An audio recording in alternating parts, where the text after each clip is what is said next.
বলুন তো ভাবা যায় মাত্র এক টুকরো গরুর মাংস দিয়ে এরকম লোভনীয় ভর্তা ভাবতে অবাক লাগে তাই না? আসসালামু আলাইকুম, আবার আপনাদের জন্য নিয়ে আসলাম দারুণ মজার একটি ভর্তা রেসিপি। ভর্তা খেতে কে না ভালোবাসে, ভর্তা দিয়ে ভাত খেতে সবাই অনেক পছন্দ করে। আর এরকম মজার যদি ভর্তা থাকে তাহলে তো এক প্লেট ভাত কখন যে খেয়ে শেষ করে ফেলবেন আপনি নিজেও বুঝতে পারবেন। এই ভর্তাটা বানিয়ে আমি নিজেই লোভ সামলাতে পারছিলাম না, তার জন্য পাটার মধ্যে ভাত নিয়ে খেতে বসে পড়লাম। আসলে যে কোনো একটা ভর্তা বানিয়ে পাটায় বসে ভাত খাওয়ার মজাই আলাদা, যারা খায় তারা একমাত্র এই মজাটা জানে। এই ভর্তাটা বানাতে আমাদের প্রয়োজন পড়বে এক টুকরো গরুর মাংস আর রসুন। রসুনটাকে আমি ছুলে নিয়ে এসেছি, আপনারাও ছুলে নেবেন। প্রয়োজন পড়বে কাঁচামরিচ আর আদা কুচি, কিছুটা পরিমাণ আদা কুচি নিয়ে নেব আর দিয়ে নেব 2টা শুকনো মরিচ। আরো প্রয়োজন পড়বে পেঁয়াজ, আমি বড় সাইজের একটি পেঁয়াজ নিয়েছি, পেঁয়াজটাকে আমি সুন্দর করে কুচি করে নিয়েছি। বাসায় যদি এক টুকরো গরুর মাংস থাকে তাহলে অবশ্যই ভর্তাটা ট্রাই করবেন, অবশ্যই আপনাদের এই ভর্তাটা ভালো লাগবে। আমার ভিডিওটা যদি ভালো লাগে তাহলে আমার চ্যানেলটাকে সাবস্ক্রাইব করে দেবেন, আর যদি ফেসবুক পেজ থেকে ভিডিওটি দেখে থাকেন তাহলে পেজটাকে ফলো করে দিবেন। এই ভর্তাটা বানাতে শুধু গরুর মাংস নয়, আপনারা চাইলে এক টুকরো খাসির মাংস দিয়েও এই ভর্তাটা বানাতে পারেন।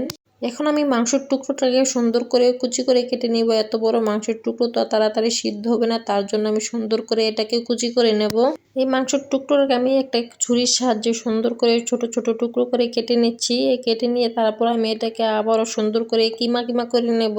আপনারা চাইলে মাংসের টুকরোটাকে ব্লান্ডারও করে নিতে পারেন, কিন্তু ব্লান্ডার করতে হলেও মাংসের টুকরোটাকে কেটে তারপর ব্লান্ডার করতে হবে, কারণ নয়তো ব্লান্ডারটা নষ্ট হয়ে যাওয়ার সম্ভাবনা থাকে। তাই ব্লান্ডার করলেও মাংসটাকে কেটে তারপর ব্লান্ডার করবেন। এবার আমি চলে যাব রান্নার প্রসেসে। প্রথমে আমি চুলার মধ্যে একটি কড়াই বসিয়ে নেব। কড়াই বসিয়ে এখানে দিয়ে নেব আমার আগে থেকে কেটে রাখা মাংসের টুকরোগুলো। তারপরে এখানে দিয়ে নেব সামান্য পরিমাণ হলুদ, আর দিয়ে নেব অল্প একটু পানি। খুব বেশি পরিমাণ পানি দেওয়া যাবে না, অল্প পরিমাণ পানি দিয়ে তারপরে ঢাকনা দিয়ে কিছুক্ষণ রান্না করে নিতে হবে।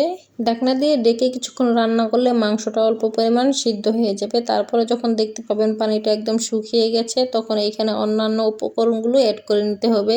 এই যে দেখতেই পাচ্ছেন আমার পানিটা একদমই শুকিয়ে গেছে। এখন আমি এখানে অ্যাড করে দিব যে উপকরণগুলো আমার আগে থেকে রাখা ছিল, ওই উপকরণগুলো অ্যাড করে নেব। তারপর আবার আমি বলি এখানে কি কি দিয়েছি। পেঁয়াজ, রসুন, কাঁচামরিচ, শুকনো মরিচ আর সামান্য পরিমাণ আদা, সবগুলো উপকরণ দিয়ে তারপরে আমি এখানে অ্যাড করে দেবো সামান্য পরিমাণ সয়াবিন তেল। আপনারা কেউ কিন্তু আবার সয়াবিন তেলের বদলে সরিষা তেল দিতে যাবেন না। আমরা সবাই কম বেশি এটা জানি ভর্তাতে সরিষা তেল দিলে ভর্তাটা অনেক মজা হয় খেতে, কিন্তু সব ভর্তাতে তো আর সরিষা তেল চলবে না। এই ভর্তাতে সরিষা তেল দিলে এটার স্বাদটা অন্যরকম হয়ে যাবে। তার জন্য আপনারা এখানে সরিষা তেল না দিয়ে সয়াবিন তেলটাই দেওয়ার চেষ্টা করবেন।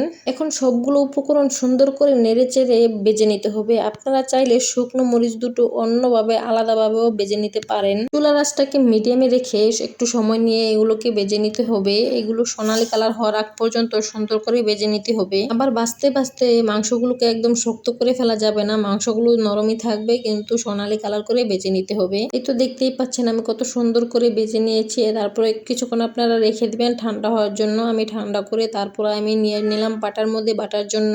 আপনারা চাইলে এই পর্যায়ে এটাকে ব্লান্ডার করেও ভর্তাটা বানিয়ে নিতে পারবেন, কিন্তু আমি সাজেস্ট করব অবশ্যই পাটায় বেটে তারপরে ভর্তাটা বানানোর চেষ্টা করবেন, কারণ পাটায় বেটে ভর্তাটা বানালে ভর্তাটা খেতে যতটা মজা হয় ব্লান্ডার করে ভর্তাটা বানালে সেই ভর্তাটা খেতে ততটাও মজা লাগে না। কিন্তু আপনাদের হাতে যদি সময় একদমই কম থাকে তাহলে আপনারা অবশ্যই ব্লান্ডার করে নিতে পারেন, তাতে কোনো সমস্যা নেই। হয়তো ভর্তার স্বাদটা সামান্য পরিমাণ এদিক সেদিক হতে পারে। আমি যেই ভর্তাই বানাই না কেন সবসময় পাটায় বেটে ভর্তা বানানোর চেষ্টা করি। পাটায় বেটে ভর্তা বানালে সেই ভর্তাটা খেতে আমার কাছে অনেক বেশি ভালো লাগে। একটু কষ্ট হলেও আমি পাটায় বেটেই ভর্তা বানিয়ে নেই। আবার আপনাদের কাছে অনুরোধ রইল, আমার ভিডিওটা যারা দেখতেছেন আমার চ্যানেলটা যদি এখনো সাবস্ক্রাইব না করে থাকেন তাহলে অবশ্যই আমার চ্যানেলটাকে সাবস্ক্রাইব করে দেবেন। যদি ভিডিওটি ভালো লাগে তাহলে একটি লাইক করে দেবেন। আপনাদের লাইক পেয়ে আমাদের অনেক ভালো লাগে, আর এরকম ভালো লাগা থেকে আরো অন্যান্য রেসিপি দেওয়ার জন্য উৎসাহ জাগে। এই তো কথা বলতে বলতে আমার একটা বাটা দেওয়া শেষ হয়ে গেছে। তারপরে আমি এগুলোকে সামনের দিকে টেনে নিয়ে আসলাম। টেনে নিয়ে এসে দেখতেই পাচ্ছেন আপনারা কিরকম মিহি হয়েছে, কিন্তু এরকম মিহিতে তো আর ভর্তা হবে না, তার জন্য আমি আরো একটি বাটা দিয়ে নেব। গরুর মাংস সাধারণত একটু সাবা সাবা থাকে, তার জন্য এটা বাটা দিতে একটু সময় লাগবে। একটু সময় নিয়ে সুন্দর করে এটাকে বেটে মিহি করে নিতে হবে। আরো একটি বাটা দিয়ে আমি সুন্দর করে মিহি করে নিলাম। তারপর আমি এখানে অ্যাড করে দেবো লবণ। আমি যেহেতু আগে লবণ দেইনি তার জন্য আমি এখন লবণ লবণ দিয়ে নেব।